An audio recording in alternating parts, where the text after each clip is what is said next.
What's up, guys? Yogavashna here, and in today's topic, I'll be discussing to you the collective consciousness. Now, what the collective consciousness is a means in which nobody is excluded. That we all play a role in the development of the human consciousness as a whole.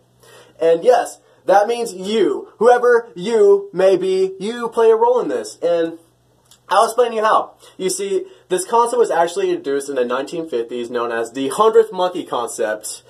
And well, I mean, you can look it up, but to make a long story short, what they would do is they would get this potato that they knew these monkeys liked, but before handing it to the monkeys, they would make it all dirty and nasty. So, well, the monkeys would get it, and they're like, well, you know, this is really dirty, really nasty, but God, I love these potatoes! And don't eat it anyway. And I know what you're thinking, like, what is the point of any of that? Well, listen, something interesting actually came from it, because after an entire 6 years, one monkey had the bright idea to, well, just wash off the potato. And I know what you're thinking, like, whoa! Whoa! Ah! Big deal, right? But actually, what was most interesting about this is that after that one monkey learned how to wash off that potato before eating it, so did other monkeys from neighboring islands, which had no means of observing it for themselves. And this completely baffled the scientist, which actually led him to conclude it was due to some morphogenic field that stretched across the islands, which enabled these monkeys to be able to communicate to each other by means of linked consciousness. And later on down the road, this was proven to apply with human beings as well. And I mean, the evidence is out there, guys. I mean, just think for a second. You got all these pyramids being built in different locations of the world, you know, such as Egypt, Mexico, Indonesia, Peru, and they were all built before any of these civilizations had any means of communicating to each other by.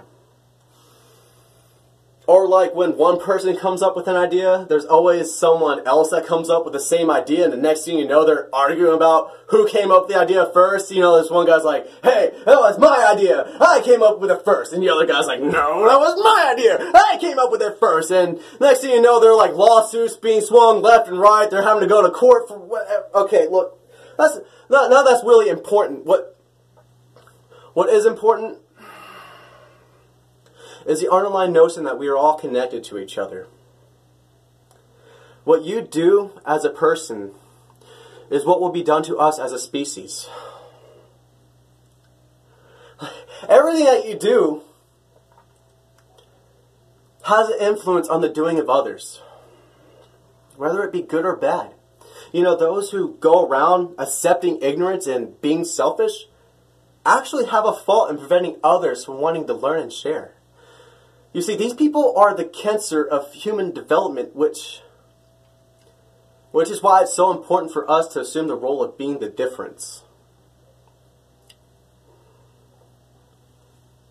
Like the wise Gandhi once said, be the difference you wish to see in the world. It is up to us to raise the world's consciousness, one action at a time. And I'm reaching this video to get to you. You know, whoever you may be, you are a part of this team. It's because the goal is to promote a better humanity by being better individuals. And quite frankly, one person alone isn't going to make much of a dent into this. Which is why I need your help. You know, if you're walking somewhere and you see a piece of trash on the floor, pick it up and throw it away. You know, not just for the thought of doing something good,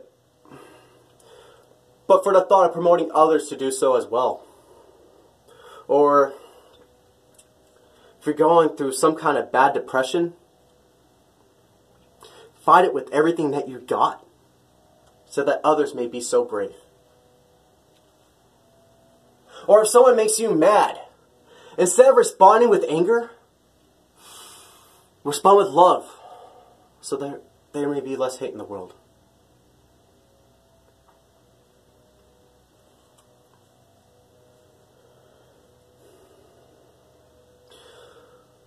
No thought, no action, and no sentence goes without having its own influence on humanity. So with that being said, let me just ask you one question. Are you willing to be a member of humanity who recognizes that everything they do has a direct influence on a global scale of mankind? And are willing to raise the world's consciousness one action at a time in light of this? Or not? Okay, that wraps up today's lesson.